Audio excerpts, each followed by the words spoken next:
You are now watching Chopping It Up with Roger Cador and Perry White. And we are live. It is Chopping It Up with Coach Roger Cador and Perry White. And if you could tell, we're in a new location. We're in a new place. Shout out to the Council on Aging, Coach, for giving us a place to now call home here doing the podcast. Yeah, it's a beautiful situation set up with good people. Looking forward to it. There we go. We're getting it together. How you been? Fine. How are you? I'm doing good, man. We finally back rocking and rolling. It's been about a month since the last time you and I have gotten together on camera. 3 weeks. 3 weeks? Yes, to be exact. To be exact, and of course, we got to smart business travelers travel out of Bachelor because BTR is so close and the ones that do know what BTR is all about rather than dead on the working. So non-stop bounce times anywhere their BTR takes them. They also know you're not flying BTR. And man, it has been an awesome time since we've had an opportunity to be off. There's been a lot happened since the last time I had an opportunity to talk to you. Did you watch women's basketball, college basketball? I did. And you saw LA? Come on, man, you got to give me more than I did. What did you see? I saw teams playing. Go on. No, I saw young ladies playing at a high level, really very high level, really good athlete, and it was a really good moment for college basketball. LSU really came along really well at the right time. And Coach Mulkey did a good job of getting the girls to play above what they are capable of playing, in my opinion. Mm-hmm. Because they were not the most talented team, but they played together very well and executed. And I think whatever Coach Mulkey asked of them, they delivered and a little more. You're a former basketball player as well as being a former basketball coach. And when you look at the grand scheme of how things have gone, when you look at men's basketball and women's basketball, in women's basketball, they've had a struggle in terms of the WNBA, getting support, getting fans out, getting viewership. But then when you look at the women's side in college basketball, it's kind of been dominated by a few teams over the years. You've seen UConn, South Carolina as of lately, Tennessee, we can't forget Pat Summitt. But to see the excitement into women's basketball when Iowa and LSU played, it was the most viewed and most watched women's basketball game ever. When you see that excitement, do you think that's what was needed to ignite women's basketball on the college side? Well, I think it's been getting there. I think the thing that got the most viewership, LSU, Iowa, was Clark. Mm-hmm. Clark for Iowa was Caitlin Clark. Really a really good player, and she could do some stuff that other women couldn't do. Mm-hmm. I hadn't seen done anyway, and boy, can she shoot it, dribble, pass, just got good instinct and feel for the game. I think she had the whole package, and I thought that was really good for the game. And the mere fact that she was a white girl doing that did nothing but took the game to a next level. Mm-hmm. Because the viewership, there are more white people in the USA than any other ethnic group. Mm-hmm. So that's why you got more people viewing. So it's not a race thing. It's just a reality. A reality. And with Angel Reese transferring into LSU, and you had an opportunity to see her personality. You had an opportunity to see her tenacity, just what they say, that dog in her, just because of her competitive nature. Do you think the backlash in terms of when she was saying, "You can't see me," the way the media blew that up, what was your thoughts about that? I ain't paying no attention to that. That's what the media does. They're looking for something to write about, create interest, create controversy. That's all that stuff is. Listen, athlete does it, all kinds of things. And I think she wasn't taunting the young lady. She was doing this. I mean, it's just something that athletes do. How much trash did you talk when you played sports? Did you talk trash? Not a lot of trash. Yeah. But there were a lot of talking when we played. It was acceptable. Yeah. It was an acceptable thing that when we played, and we didn't have all of the media coverage, all of the social media, the cameras, the video, all of that. So, what we did, it wasn't to show up our opponent, but to let them know who was the man at the time. And as a coach, what did you tell players? Because this is why it's great to have this conversation with you, because you get to hear from a coach's perspective who's had success. When you have players that talk trash in opportunities and moments that you're about to win, because you won championships, do you corral them back in and say, don't do it? Do you allow them to express themselves in that moment? How did you handle that over the years? Well, because of who we were and what we were, I really asked them not to do anything like that. Let's just play the game. Let your action determine who you are. You don't have to put down your opponent. And that's the way I try to coach my players, and they pretty much followed. Every now and then you had a knucklehead you couldn't bring in, and they would say something, but that happens. You got me? But for the most part, the leaders on my team would always try to make sure that they kept people in line. It was more my players than me keeping them in line, because I sold them on something that had value and they bought into it. You ever had a coach talk noise to you? Not really. No taunting, no nothing like that. It's typically an honor game. Yeah, for the most part. And listen, maybe somebody did. I never really paid any attention to that kind of stuff, PJ. That's not what I did. I only tell my players, just go play your best. Not hold grudge. Because the one time I went out and said things to my team, which was a very good team, and it was out of character for me to say, let's go take them out. And we didn't take them out. And I said, never again will I ever mention something like that to my kid. Stay with the script. Let's go execute, play our game, and everything will be okay. Stay with the script. What drove you to say something that day differently? What was it? You remember? The coach had done something. It was 1900, it was 2002, I think. 2002. Arkansas Pine Bluff had finally gotten into the tournament. And a team called the commissioner's office, and they were eliminated, and pulled out a rule that was non-existent. And the commissioner ended up forcing Arkansas Pine Bluff to come and meet us in Jackson, Mississippi to play us. And I told the commissioner, I'm going to put 100 runs on them. You wasn't feeling that. Nah, I was not happy. I went off on the commission because that team shouldn't have never. And the thing I told Arkansas Pine Bluff coach, I can't ask my players to lay down. I said, I need to let you know that. Was it that big of a difference between your team and that team? It was that big of a difference between all the teams in the league. But did you win? Yeah. Okay. But my point was, Arkansas needed to win one game. And we had to play two. And I said, I can't ask them to lay down. I said, this team is a special team. Ricky Weeks and them guys. Oh, yeah. So I can't ask them. I said, if we get a big lead, I will take them out. But I can't ask them to lay down. And because Coach Bennett was the coach. Herbert, Bennett, whatever. Ebbett, you know Coach Bennett? I don't know a Coach Bennett. That was probably before my time. Yeah, that was in early 2000. Yeah. Ebbett Bennett, whatever his name was. But and we ended up beating them both games. But then we got the team that called the commissioner. And I told the players, let's go take them out.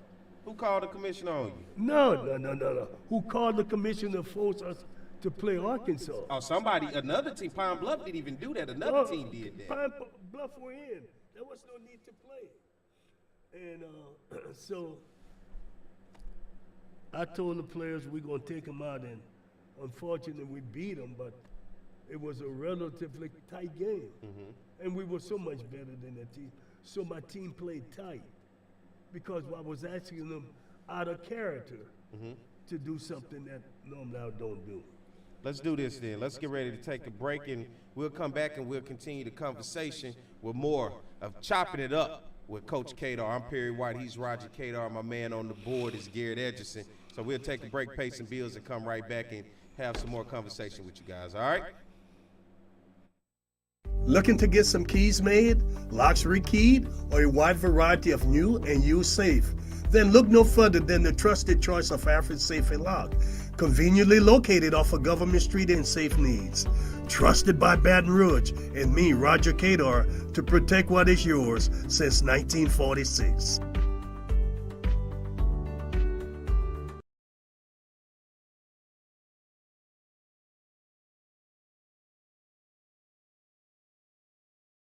Getting a letter from the IRS that you owe back taxes can be scary, but it doesn't have to be. Call Go Tax Resolution in Lafayette at 337-420-1040 today. We'll help stop garnishments, levies, and seizures immediately. With over 35 Some years Baton of Rouge dealing business directly with the travelers IRS, travel our out of team Baton local Rouge. professionals Some will help you pay don't. the least amount The ones possible. that do So if you owe know back BTR is taxes all to the about being IRS, closer, you need more help. Call the convenient, tax with professionals nonstops at and Go short Tax hops to Resolution anywhere in their Lafayette business takes them. 337-420-1040. They also know not flying BTR means Your go-to tax relief.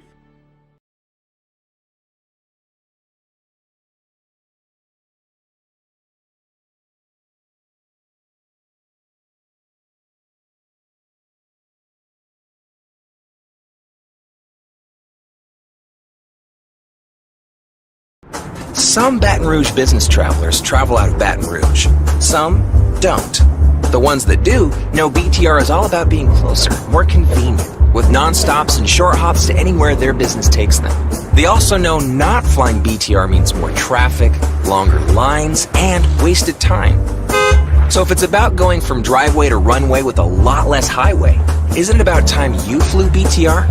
Baton Rouge Metro Airport. It's about time.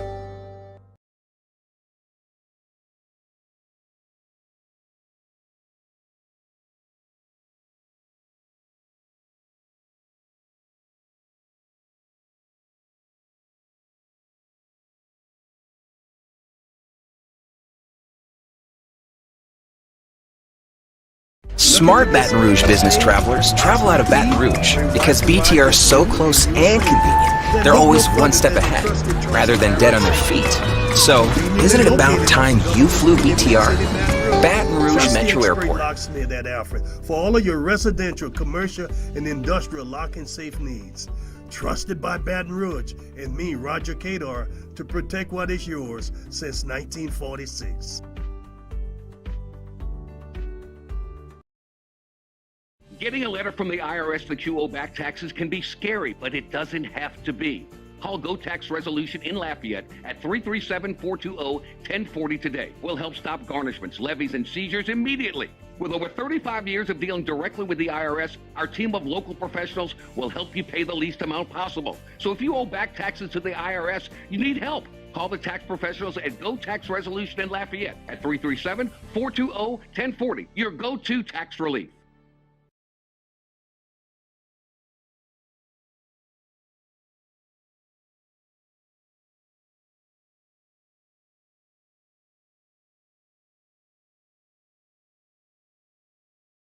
Looking to get some keys made, locks rekeyed, or a wide variety of new and used safe? Then look no further than the trusted choice of Alfred Safe and Lock, conveniently located off of Government Street in Mid-City, Baton Rouge. Trust the expert locksmith at Alfred for all of your residential, commercial, and industrial lock and safe needs. Trusted by Baton Rouge and me, Roger Cador, to protect what is yours since 1946.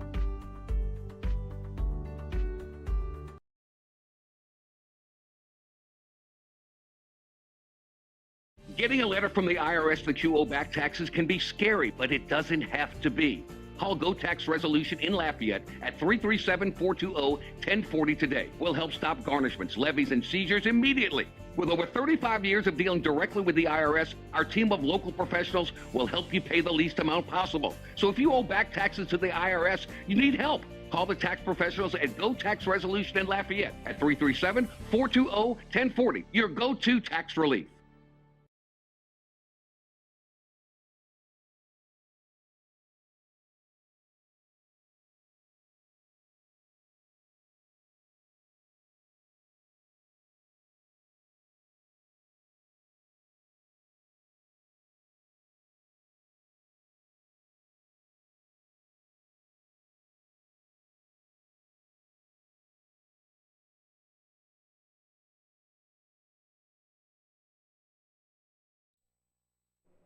All right, we're back with more Chopping It Up with Coach Cador. I'm Perry White. Of course, he's the man, the myth, the legend, Roger Cador, my man on the board, Garrett Edgerson.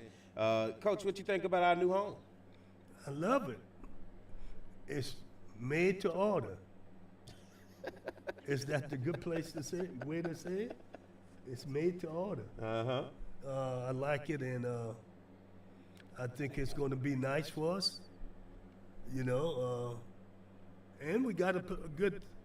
The man on the board knows what he's doing. He knows what he's doing. Now, I put him up against anybody. My man, Garrett Edgerson. Garrett, what's up? I know a little something.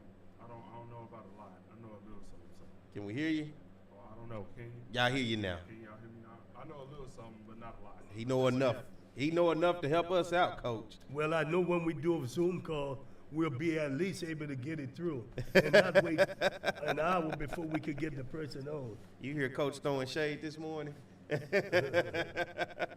You know, Coach, before we went to break, we were talking about a plethora of things, talking about, I guess, the art of trash talking in a competitive nature, and especially when championships on the line.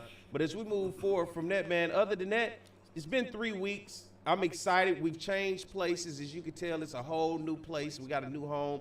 What's been going on with Roger Cador over the past 3 weeks? Twiddling my fingers. Is that the beauty of retirement? Well, that's one of them. I mean, you know, everybody who retired is not ready for retirement. In my case, you know, with pneumonia, I had pneumonia illness, and I was ready. I was prepared for retirement, and it worked out relatively well for me. I was traveling, I was doing stuff community-wise, and I still am doing stuff like that. So I'm good. Yeah. You'll be, you still working with MLB? Yes, I am. Talk to me about some things MLB coming up for the people out there that may not know. You're working with them, and they're going to do something special with HBCUs doing MLB All-Star Weekend in Seattle, Washington. Yeah, Ken Griffey Jr. Is we putting a Swing Master tournament under the umbrella of MLB in Seattle prior to the All-Star game with the Major League All-Star. And what we're doing is picking 50 kids from 17 D1 HBCUs. Out of that, we'll determine 25 on each team, and they'll have an All-Star game. I think it's really nice that we're doing this for those kids. As we look at the talent pool around HBCU baseball, and for you guys are going to have to go through and find some of these people throughout the conference. What are you looking for in a ball player in order to get chose to make it to this All-Star game? Well, you're looking for a kid that can go out and represent what MLB is trying to do at the highest level. Now, we know we're not going to have a bunch of kids who are draftable kids. But what I do is that in my report to the committee is that this guy is a productive D1 college baseball player. And that's what you have to first look at after you look at who are the pro prospects. And I haven't seen many pro prospects, so I just talk about the kid's ability to perform at the college level. And that ability to be able to perform at the college level is what they'll be able to showcase up there. It's good to have Ken Griffey. That was one of the guys that I looked up to as when I was growing up. You're talking about baseball, everybody like in terms of me. I can't speak for Eric. G, did you like Ken Griffey? I used to call him King Griffey Jr. Ken Griffey Jr., man, you know, to be able to reach back, how did all of that take place? How did that conversation even begin in order for this thing to go from a dream to a reality? Well, it didn't start out that way. We started out just going to do HBCU All-Star game. We had discussed several places, and we had decided on Atlanta. We would do it in Atlanta, Georgia. Then we decided we'll take it and do it in Vero Beach at the Jackie Robinson play facility. So that's what we were, because this was 3 years in the working. It didn't just pop up. And then Junior talked with Commissioner Rod Manford, and he sold him on the idea. Going to Seattle, I was at Seattle. Let's do it under my thing, Swing Master. It made sense. Take it to Seattle. And then we switched from the East Coast to the West Coast and doing it at the time the All-Star team is playing. So it's been up and down, just a lot of, inner working to try and make this thing happen. So it's been 3 years. I'm thinking how big something like this would have been when you had Ricky Weeks around and some of those other guys throughout those legendary teams that you had to be able to showcase the talent. But that's the beauty of being able to have it now, because there have been guys that have come through, and there will be guys that will be coming through in the future, that this will provide a platform for them to showcase their talent and get looked at, in which sometimes they get overlooked, right? And it may be one kid. And if it's one, it's a productive situation. And that's all we're thinking. It's not going to be 5 or 6 kids, probably 1, 2 kids that's probably got overlooked in the draft. Remember, the draft is only 20 rounds. So, they might find an arm here, a kid playing the outfield with tremendous speed. Anything could happen out there. What do you think hampers a player that comes from HBCUs, particularly the SWAC or the MEAC, that kind of gets them overlooked a lot when you look at the big boys looking down, trying to figure out who's going to come up? Well, I try to be real objective. It comes down to talent. That's really what it all amounts to, Perry. And even when I had really great teams with great talent, I had to tell some kids, you ain't going nowhere. You don't have the talent. Because you can't recommend to a scout a kid that can't play. Then your reputation is tarnished for kids that coming behind him who may be deserving an opportunity. So that's really what it all boils down to. Unfortunate, there ain't a lot of kids with a lot of ability. They may have 1 2. I ain't seen too many kids with 2 and 3 2s, let alone Ricky had 5. Marcus Townsend had 5. Andrew Toussaint had 4. Michael Wood had 5. So I've had some kid with 5 tools setting skills. And, but that's hard to find nowadays. And especially you talk about African-American baseball players. I always bring this conversation back up because I heard it last year as I was listening to you and Charles Edmond on the SWAC baseball tournament over in Alabama, and you brought up talking about the pitchers. It's hard to find African-American pitchers, but when you look around, it's just hard to find talent on the African-American side, period, because... Well, there are 2 reasons, too. You got to have coaching at a little league, because baseball is a failure sport. And if they don't have a good coach to walk the kids through and let them know that's okay. They're going to quit baseball. The other thing is too darn expensive to go to college. You got a 1/4 scholarship. You know, you got 11.7. You got to give them to 27 kids. It's expensive.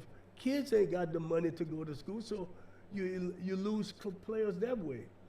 You're not going to college. So it's all kinds of ways we're losing a black kid, and Major League Baseball has got to do something if you want to get them, if you want to get the next generation of really good players. Because I know I looked up watching, I played baseball at a younger age.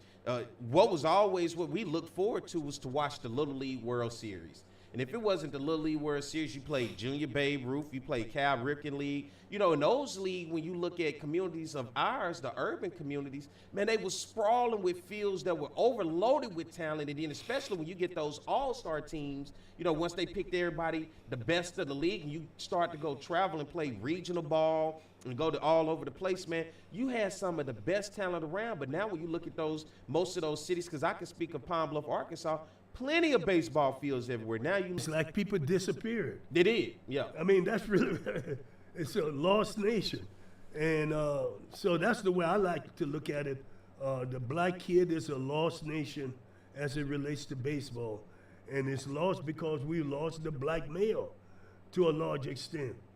The black males ain't in the community. They ain't there teaching kids how to play baseball the way they used to. And it's funny you say that because how I got into baseball, my classmate, Ryan Geiger, never forget his dad, Coach Geiger, he rounded all the boys up out the class that got us together and said, hey, drop your son off with me every day at 4 o'clock, or I pick them all up from school and we'll be at the baseball field, come pick them up at about 6. That was community-based, and those were men molding young men. That's the way it was back then. The same thing happened. Even though I had a dad, my dad was working, and my mother didn't drive. So this man would pick us up, and he promised my mother nothing would happen to me. Let me have him. And, and he would pick us up, take us there to practice and bring us back. And that's how it happened with me. Now, I was much older then because I didn't start playing sports until I was 14 years old. Mm-hmm. So it wasn't like I was a 9, 10, 11, 12-year-old kid. I was literally a grown man. Mm-hmm. So, but he still assured my mother that he would take care of, bring me back home. Did your parents view sports like how parents, when I was growing up, video games? You ain't got time for that. You need to go do something. Be more productive. And during your days, was sports for your parents kind of seemed like that was just a waste of time? You need to be more productive doing something else. My mother never wanted me to play sports. Never wanted me to. She said, my son is going to be a preacher. G, can you see him being a preacher?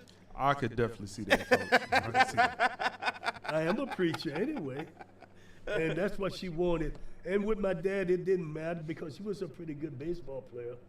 But being that he was working and, and I really, after a while, my mother gave up, trying to stop me because I was an obedient kid. I didn't get into trouble. I was a loner, and all of that for her was okay because she knew her baby wasn't going to do anything stupid. You got me? And it worked out pretty good. Basketball was the thing that got me really ready for baseball. Because when I got better in basketball, it gave me the confidence to play baseball. Did your dad like sports? My daddy never saw me play until I played my senior year at Southern. Mm-hmm. So was it a case where maybe sometime you sat around and listened to games together or anything like that? Yeah, we did. Mm-hmm. We did. And like I said, he was working, and that's what black men did to a large extent. They were working, and we weren't a big family. We're just 3 kids. Everybody has 10, 12 kids in the family. We were so out of whack with what was happening around us. I mean, so many kids, everybody got them. They needed kids to work. That was a different time, different day right there, man. Yeah, different day. So everything worked out pretty good for me. It did. You're in the Hall of Fame now. How many of them? You're in multiple Hall of Fames. It says it right there on the shirt. Look at the shirt, you know. So, hey, let's get ready to take a break. We'll be back more of Pastor Cador and Deacon White. All right, so y'all stay tuned with me. Really? Some Baton Rouge business travelers travel out of Baton Rouge. Some don't. The ones that do know BTR is all about being closer, more convenient, with non-stops and short hops to anywhere their business takes them. They also know not flying BTR means more traffic, longer lines, and wasted time. So if it's about going from driveway to runway with a lot less highway, isn't it about time you flew BTR? Baton Rouge Metro Airport. It's about time. Smart Baton Rouge business travelers travel out of Baton Rouge because BTR is so close and convenient, they're always one step ahead, rather than dead on their feet. So, isn't it about time you... Owe back taxes can be scary, but it doesn't have to be. We'll help stop garnishments, levies, and seizures immediately. With over 35 years of... So if you owe back taxes to the IRS, you need help. Looking to get some keys made, locks rekeyed, or a wide variety of new and used safe? Then look no further than the trusted choice of Africans, conveniently located off of Government Street in Mid-City Baton Safe Needs. Trusted by Baton Rouge and me, Roger Cador, to protect what is yours since 1946. There are places to fly high, swing low, or make the old bell ring. Your targets are in sight. Better your game by playing ball of almost every variety. Need to catch your breath? There's a place for that too. Countless ways to play. Gear up for where the rubber meets the mud, or stir up memories of a lifetime. Reach new heights. Even travel back in time. You might like a little drama in your life, or get in touch with your inner nature lover. Release some pent-up energy while you're at it. There's plenty to do beyond the swing sets. In any business. We just want your toes. And remember, take time each day to be a blessing to someone. Thank you.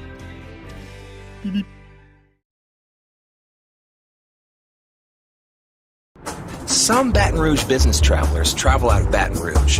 Some don't. The ones that do know BTR is all about being closer, more convenient, with non-stops and short lines and wasted time.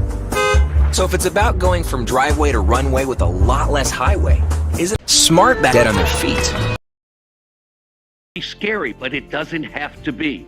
Call Go Tax Resolution in Lafayette at 337-420-1040 today. We'll help stop garnishments, levies, and seizures immediately. With over 35 years of dealing directly with the IRS, our team of local professionals will help you pay the least amount possible. So if you owe back taxes to the IRS, you need help. Call the tax professionals at Go Tax Resolution in Lafayette at 337-420-1040. Your go-to tax relief. Looking to get some keys made, locks rekeyed, or a wide variety of new and used safe? Then look no further than the trusted choice of African Safe and Lock, conveniently located off of Government Street in Mid-City Baton Rouge. Trust the expert locksmith at Alfred for all of your residential, commercial, and industrial lock and safe needs. Trusted by Baton Rouge and me, Roger Cador, to protect what is yours since 1946. And Pastor Cador, You see, Cador, and that's Garrett Edgerson. Thank you guys. A baseball traveler. He has traveled all around the country to check out different MLB stadiums, and you are a guy who played in Major League Baseball, and you've seen different stadiums. We saw baseball, and you're starting to see low turnout in terms of people going out to Major League Baseball and the fans, Coach. I just think it's early too. That's part of the reason. The fans, low turnout. I think it's going to pick up as we get into the summer months, and then we get more race going on. I mean, I see where historically Tampa struggled to win, get fans, even though they're winning. But now they're saying that. But you know, other places are doing relatively well. You know, I saw where Houston obviously is drawing really good. Atlanta, they drew really good this weekend. It was a good series between Atlanta and Houston. Houston beat them, came back late on all 3 games and beat Atlanta. G, for you, man, you're a baseball guy. You traveled around. What has baseball turned out to look for you when you look at these stadiums and when you travel around? I agree with Coach. It's kind of early. You know, it's still April. Kids are still in school. People got to work real life during the day. So many people can't make baseball games. I think it'll pick up, just like Coach said, especially with the implementation of the pitch clock. You know, games are faster now. You'll be able to really pay attention at baseball games. So I think it'll come. It'll come. I'm not worried about it. If not, Coach, you go to the game and go to sleep, man. Hey, Coach, I done fell asleep at a game before. That's okay. Coach, when I tell you he was asleep, we went to my first Cubs game. We went to the Cubs and the Brewers in Milwaukee. P. White was asleep in the stands. Really? Sleep. Now, is it with the stadium with the roof? Oh, beautiful stadium. They had it open that day. It was hot. They had it open. They closed it for a little bit, but they opened it back and he was asleep. It's beautiful, that stadium. It is, and I will admit there was some drinks that had been had. Okay. It was hot. I didn't realize it was so humid in Milwaukee that day. Yeah, it's a dry humidity. It's the time I sit down, it was. Because they're not far from each other. They're in the Midwest. Because, hey, I told them when we were walking to the side, I said, man, we're right up the road in Milwaukee. You know, that's nowhere from Chicago. So we were able to go up and check it out. And that was the year the Cubs won the World Series. So we got a chance to see the Cubs the year they won the World Series. Never thought the Cubs would have ever won the World Series. I actually have a streak going on. If I go see a team, they always make the World Series. So I have a streak. If you have a favorite baseball team and want me to go to the game, let me know. There you go. You got to go over there to his boy Dusty, man, and go check out the Houston Astros. Maybe they'll win this year. They won last year, and I went to the Houston Astros game. So yeah. Your baseball tour, G. Where all have you been? New York, Dallas. This year I'm going to the Mets. I'm probably going. I want to check out a Rockies game, so probably Colorado. I'm a cheese now since they. That's right. Yeah, you know, in Dodger Stadium, they built it in '62. That's when it was built, and it still looks great today. It is a beautiful stadium. Beautiful stadium. Beautiful. You know, Colorado is a wonderful place to sit and watch a game because there's no humidity, and it's always nice, no matter what the sun is. Speaking of Colorado, you see who I got on my shirt right here? Who is that? J-State. No, Coach Prime. Coach Prime. Down south. No, man, the person. He can't see. Who is it, G? That's Deion. I know who it is. Coach Prime Sanders. I'm messing with it. Colorado. Deion Sanders leaves. Jackson State goes to Colorado. Did you see the Colorado spring game this past weekend? I watched some of it. I didn't see the game. I watched some of the thing. It was snowing. It was. The snow covered the field previous to the game. But what I liked about it, they sold tickets to the spring game and sold it out. That showed the support that those fans realize, the money that needs to go into that program. This is why I want to dig into it with you. Of course, to me, it's simple. It's black and white. But do you think he had the support at Jackson that he needed, or did Jackson fall short to allow him to go to college? See what he had and then take advantage of it. Do what he does to create excitement, to get people to give. He was doing it. The AD at Colorado hired him, gave him a contract without having the money. And he said, I'll find a way to pay him. Jackson had him, he would have taken less money to stay at Jackson, I bet you. They could not be honest with that man. Showing interest, they messed. If you had just said, I'll give you $4 million, you stay. He had raised a bunch of money anyway. He would have done that. See, you do that, then you can go sell your season tickets. You can do other promotion. You know he'll be there. But again, unique skills. And you know, it's even interesting because now with him being the head coach at Colorado, I saw him, they had him in a business class, basically valuing him outside of being happy about that. Yeah. We had don't do what they did. Shorted him, not treat him fairly. And gave him a lot of backlash while he was at Jackson State. It was like it was nothing he could do that was right. And he had to do it to make things right. Yeah. Because people, I worked 40 years at a historical black school. I understand the way people think. They don't want changes. They don't want someone to. I did nowhere near what he did, but it wasn't easy because that's not what people were comfortable with. So I just want things to be better, man. Do you? And G and I have this conversation all the time. Is it possible? Or is it so caught up in the gatekeeping and the powers that be that they just simply won't allow it? Like, is it possible? It is possible. And that's going to be a forward-thinking president who may get his lucky. Who may get lucky. Who knows? If things don't work out at Colorado, maybe somebody may hire Dion. I think his days of HBCU is over. Yeah, that ship has sailed. Yeah, that's Did you check out the spring game for Colorado? I did not, but I saw a clip and it was popping, even in the snow. Yeah. He brought them people out. And Yes. Colorado is a beautiful place. I'll just say that for sure. Yeah, I saw one of the fans. I saw it from a fan's perspective. He had his camera, and they were in the stands singing while the band was playing, singing the fight song. Then he turned it on the field, and in the backdrop, you could see the mountains with the snow. Yes. Man, it was just an absolute beautiful scene. But even more so, to see how excited those people were for Coach Sanders. I mean, it's just the pure excitement.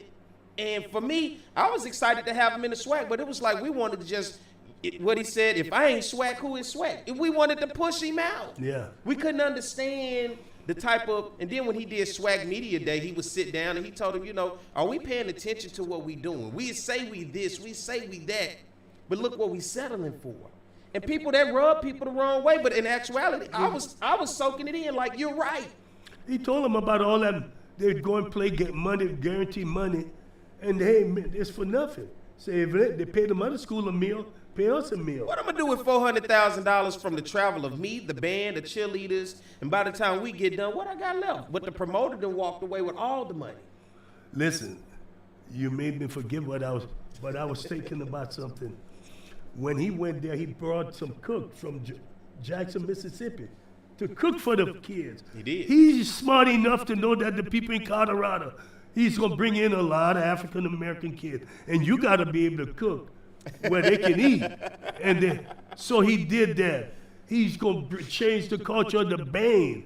He went in and met with the people. We got to do this with the band. See, this is total changing. People thought that was him being a culture vulture, taking that and then trying to bring some HBCU flavor to Colorado. What he's doing is he's creating excitement. He's going to get the people blood hopping. You see, they're going to sit on their head. Now they're going to be hopping.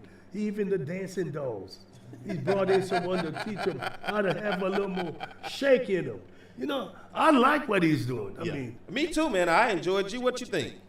I rock with Coach Prime, except when he was at Jackson. Yeah. We don't like Jackson State over here, but hey, other than that, I rock with everything Coach Prime is doing. I think all three of us can agree with that Jackson State thing. That's something about a Southern Jackson rivalry that is unexplainable. But did you have some good rivalries with Jackson State? Well, in my 33 years, the 14 years we won, and I think another 10 years we played Jackson for the championship. So it was always Southern Jackson. It was always us. So I would say we had a tremendous rivalry. Was that rivalry in baseball, and still is it the same when Southern and Jackson get on the football field together, where it's just complete energy, where you get up for this game? Well, I don't know if it's the same because I don't coach football, but it's a lot of intense. You ever been to a Southern Jackson football game? Only at Southern. We're gonna do a road trip. We're going to Mississippi, man. I like what Coach Prime doing. For you, G, what you said, you haven't watched the spring game, huh? I have not. Yeah, I've been seeing mixed emotions with people in terms of seeing how competitive they will be. But do you think being in the Pac-12, looking at the talent of the Pac-12, that Colorado possibly have a chance? It's tough. It's year one. Yeah. So I don't know. And then you got USC, you got Oregon, you got Utah, you got a lot of hitters in the Pac-12. I don't know. I give them they'll make a good bowl game. Okay. I'll say that. I don't. They gonna make the Celebration Bowl. No. It's something better than the celebration. That's a whole different conversation about the Celebration Bowl. But they'll make a good bowl game this year. I think next year will be we here.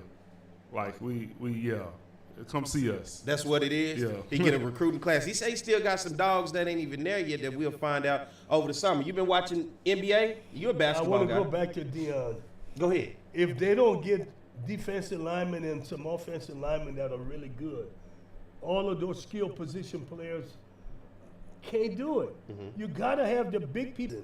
It starts in the trenches. Yeah. That's typically the difference when you watch FCS teams taking on FBS teams. The depth in the trenches that they can keep going. Because I know a lot of times traveling to watch Southern, and we'll play a TCU or a Southern Miss or Louisiana Tech or whoever. That's the first thing I look at. I'm like, how much bigger those guys are, those trench guys compared to us, and they got a bunch of them. You got to have them. So that's where I see Deion coming up a little short, because they're going to give up points from the defensive side because, they're not applying pressure on the quarterback. But I think just him being in the Pac-12, he'll get away with that right now because they're more up and down the field. We're going to score some points. We don't need the big SEC offensive and D linemen. But if he does get them, they will be a truly national force. Yes. That's what I hope. I like Colorado. I like the color scheme for sure. Oh, you like the color scheme? Yes. Color scheme so is nice. you gonna come down with a Buffs jersey on me? I told you the other day my brother almost went to Colorado. Yeah, you did. We got a picture of him, my mom, and Ralphie. Ralphie's the Buffalo. Uh-huh. That's the real Buffalo. Deion said he's scared of Ralphie. Yeah, I would be too. Fellas, have you guys been paying attention to the NBA before we get ready to get out of here? I don't know. I haven't. You haven't been watching the playoffs? It's kind of early. Yeah. No, I watched one game, the Warriors, the other night when Steph was just cut up. Oh. That was it. Charles Barkley say, man, he'd rather watch hockey right now than this first opening NBA run. People sleep on hockey playoffs. Yeah. The NHL playoffs are legit. Yes, legit. You a hockey fan? No. But I know they're legit, though. Yeah. I do watch the replay. So NBA yesterday, the Knicks beat the Cavaliers 102-93. The Knicks, New York, how about them? They've been down for so long. They're up 3-1, looking like they're going to close it out against the Cavaliers. Stephen A. is a happy person right now. Happy. Yeah, he happy. It's been years. Also, the Warriors last night battled back in a great game. Golden State beating Sacramento. How about Sacramento the same way like the Knicks? Yes. They won 2, but the Golden State didn't win 2, so it's tied up. So we don't know how that's going to go. As long as they got to keep Draymond in the game. Draymond typically finds a way to do something crazy and get him out. But last night, Golden State ties it back up 126-125. That is probably right now, to me, one of the better series, Golden State and Sacramento. Mike Brown for Sacramento has done an amazing job. Of course, a former assistant at Golden State, and I was listening between him and Steve. Steve said, man, we got all new plays, so don't think you know what we doing, all right? Next then, the Atlanta Hawks. They do this every year. They get to the first round, can't get out the first round. The Boston Celtics won 129-121. Celtics up 3-1 in that series. Look like they're going to probably run away with that one. Yeah, it's over. Yeah. You ever been a Celtics fan? Yes. Yeah, you a Celtics fan? And then I think the worst one of them all, the sleeper. The Minnesota Timberwolves and the Denver Nuggets. Minnesota last night sneaks one out. Denver looked like they were completely sleepwalking in this ball game. Minnesota gets it 114-108 in overtime. Second consecutive year. Last year, Minnesota made it into the playoff game, and you would have thought they won the NBA championship. Pat Bev. They definitely thought they won the NBA championship. Pat Bev, everybody was scoring retarded, and and they lost. And it had been years since Minnesota has gotten in there, but now Minnesota made it back this year. That was a sleepwalker, man. That is one. If you want to know about that game, ask Charles Barkley. He would rather go do anything else than to watch that. And then today being Monday, good game. The Bucks, Milwaukee Bucks taking on Miami Heat. This was a game played last year. This is a good matchup, actually. It is, but Giannis is hurt right now, so that's why the Heat are up. Yeah, so we need to see how it's going to shape out. Yeah, he fell on that tailbone. You ever fell on your tailbone before? Yeah. Oh, man, that's a hard. You wag for about a week or two, man. That hurts. Oh, it hurts. Oh, yeah. The Bucks and the Heat tonight. The Bucks are behind in this with Miami up 2-1 the game at 6:30. And then another one. The Grizzlies and the Lakers. How about Dylan Brooks, LeBron James? It's adding some flair to this one. The Lakers are actually up 2-1. Who would have thought that? Dylan Brooks shouldn't have got LeBron mad. He got the wrong person mad. I don't. This might go 7. This one might go 7. The last person I remember that really pissed LeBron James off was playing for the Bulls. I think his last name was Lucas. You remember Lucas? This was when D. Rose and them were playing. He was for Miami.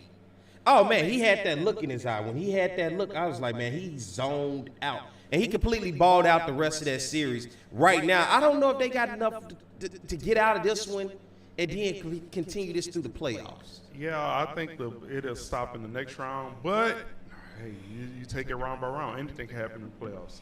Anything can happen in the playoffs. They put on their pants just like we put on our pants. Coach, you ever had a favorite NBA team? Boston, when Russ was playing, way back then. Those Celtics-Lakers games were always epic, weren't they? And Boston always did things basic. Mm-hmm. Pick and roll, give and go. Simple stuff. Basketball was your first love, huh? Yes, sir. Oh, man, when you 6 foot, how tall? 5. You better be able to do something with that height, man. You dunked on a guy before. Can you dunk? Did you dunk? It wasn't my big thing. No, I laid it in if I could. You finessed. You got that good finger roll. All right. Last question before we get out of here.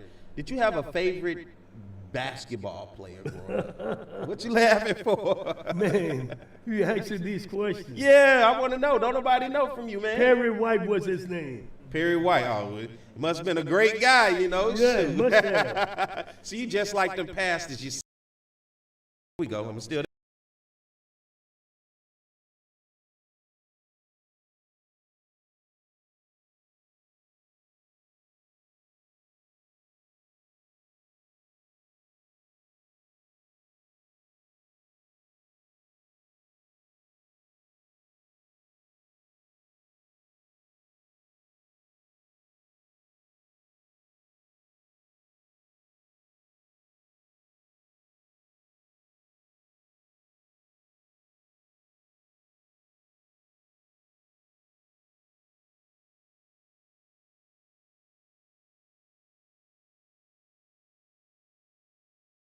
too fast.